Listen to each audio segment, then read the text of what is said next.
I noticed we've got an issue here with the jib line. When your igniter stops working, there's a battery underneath. Melt the end so that it stays hooked.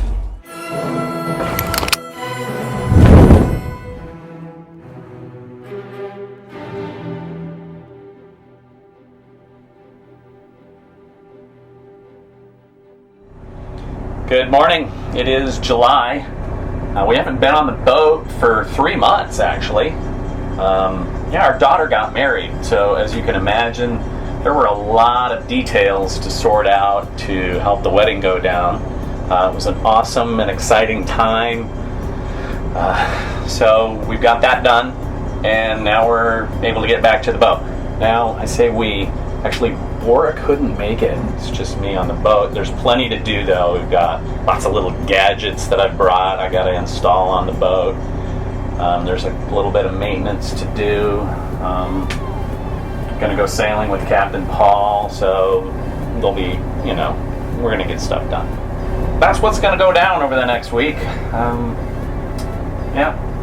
So here we go.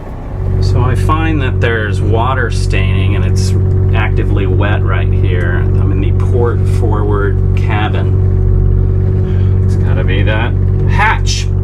So the weather strip that goes all the way around, there's a seam. And in the case of this particular hatch, that seam has, separated from all of its sealant. So I'm gonna have to replace that. So until I can do that homework, I've got it temporary fix with some silicone, and that should seal it off good. Just using clear silicone.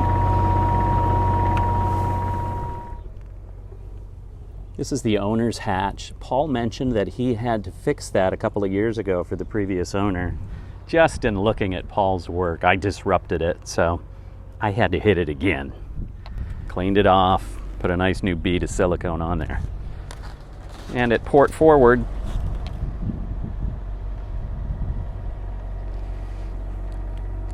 got a nice new bead there going on.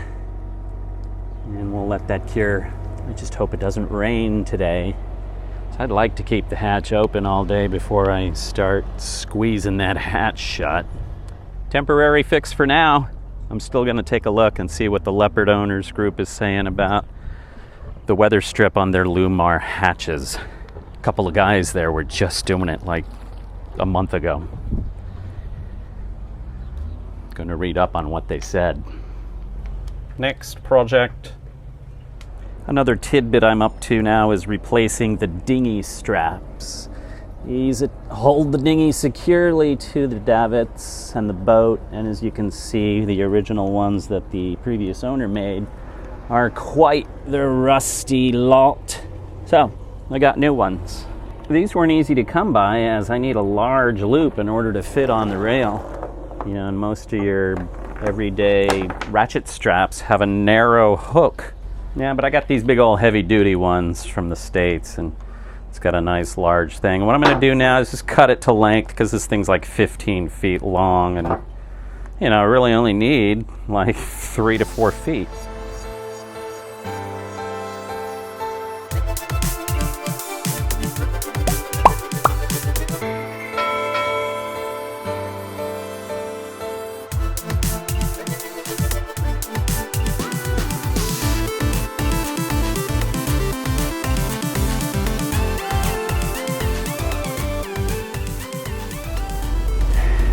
Don't want the end to fray, so just gonna kind of melt the end so that it stays hooked.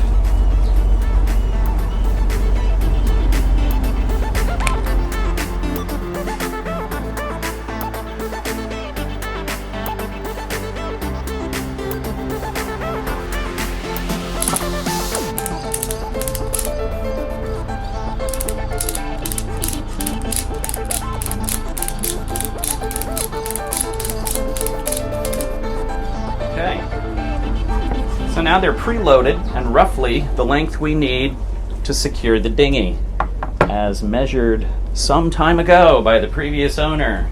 It's nice buying a boat from an engineer. because he's like already figured a lot of stuff out. Okay, so there's our new dinghy securing straps, all ready to go. And if anything, I cut them a little long. Yeah, they're a little long compared to the old rusty ones, but I think we're going to be okay. When your igniter stops working, which ours haven't worked from day one, when your igniter stops working, there's a battery underneath. And so I took a look this morning, and sure enough, there it is. So it's got a little wire that goes back to switches that activate the igniter. All right, so I'm going to pop a new battery in there, and I am trusting that our igniters will work after that. It's kind of gross. I almost don't want to touch it. And I'm going to take a close look at the terminals. Actually, are looking good. Terminals looking good. New battery going in. I don't know which way it goes.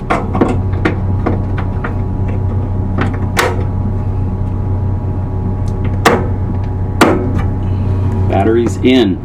Let's test this here new battery in the igniter. It's kind of a two-hand job. I got to turn the gas on with my left hand and keep that button pushed in while pushing the right-hand igniter.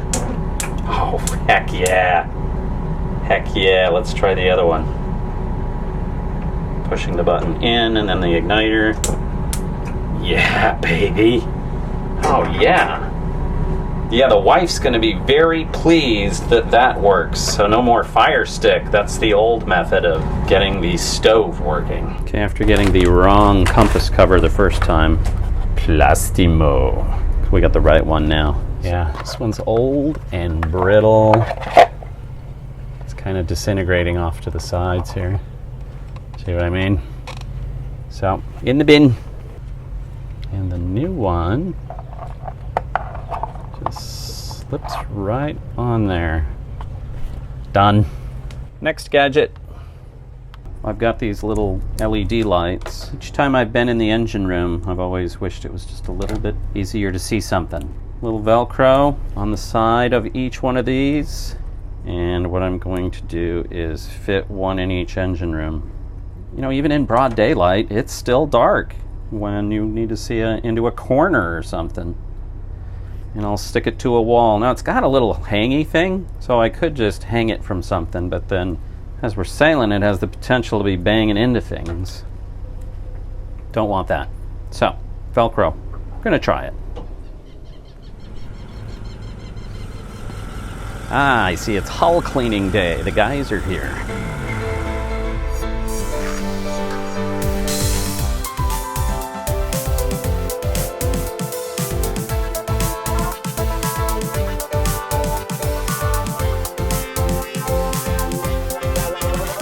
Old jib furling block on the left. You can see it's all pretty well disintegrated. And I got a new one. Picked it up at a little used shop. 20 bucks. Let's go put it on. I've got the new helper block here for the jib furling installed, and before I went to thread it, I noticed we've got an issue here with the jib line. We definitely need to replace this jib line before we leave Trinidad. You know, we head off to Grenada and Bonaire, Curacao, Aruba. It's got to have a new line. So what I'm going to do now, before threading it through here, you know, I was about to thread it through here, I'm going to measure it, and we're going to replace that. In order to replace the jib furling line, I need to separate this drum. It's two halves. You see the little splice down the center here? So it's two halves. There's screws back behind here, and I'm able to get to those screws. I wrapped as much line around, you know, I just kept furling it, I kept furling it and furling it until I ran out of line. And what I mean by that is, you know, the green line has like 2 inches sticking out of the clutch, and refeeding it through the clutch is really difficult. According to Captain Paul, I don't want to do that if I can avoid it. We've stopped it there. There's only a couple of turns left inside the drum. And what I mean by that is I'll be able to manipulate these little turns here to get to the screws. Total of 4 screws that hold this drum together, and then I'll be able to pull the line out that way. It's got a little catch basin here, so if any screws fall while I'm loosening the drum here, I will hopefully save them. Slotted screws. And on the back side, I'm hoping it's built in so that I don't have to hold on to the nut, or that the nut doesn't fold. Let's find out.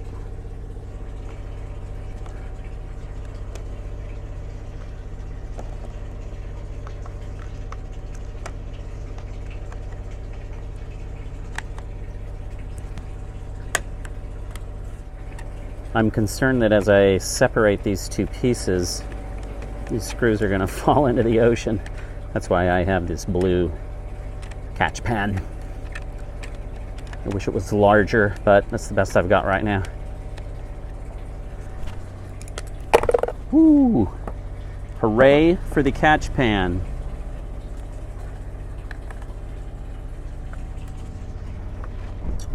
So there's the knot holding it all together. So let's see if this will come out easy. It would be nice.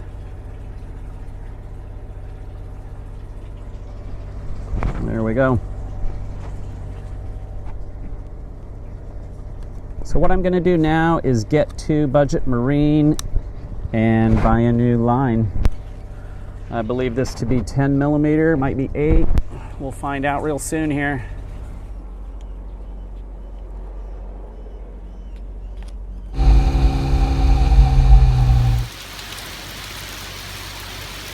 It's coming down. It is rainy season here in Trinidad, so this happens every day, but not for too long.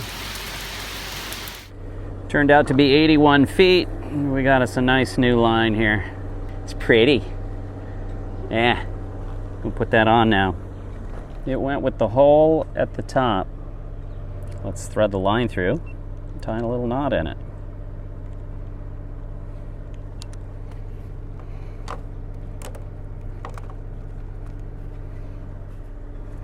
Got to be low profile, like that won't work. See how that sticks out? So when I try to put the drum back together, that's not going to hold. Pretty sure. Let's try it. That might work. Yeah, that'll work. I like that. I want about 3-4 loops. That's what we had when I came apart. Would like to duplicate that. Now I should be able to screw my screws back in. As you can see, I'm running out of daylight. So through this new block that I've just picked up,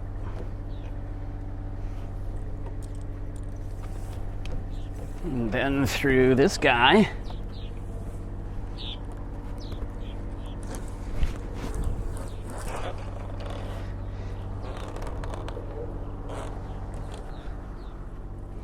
and then come up through this block here. Trying to keep it organized, but you know how line can be. I'm pretty sure I did all that correctly. I have the luxury of having Captain Paul here tomorrow. He can inspect it. Let me know if anything's gone funny on it. Mosta, Inspecta. Yeah, he's in tune with all things marine, and we'll have him take a look at it first thing in the morning. I think we're done. Next time on Click Boom Sail. Paul and I loaded up the dinghy onto the davits. We're going to go out tomorrow and do some sailing. We can go out there if you want to, or we can just spin around here in a second, put the main up, and then motor sail our way back through this side the way we came in. Let's go out.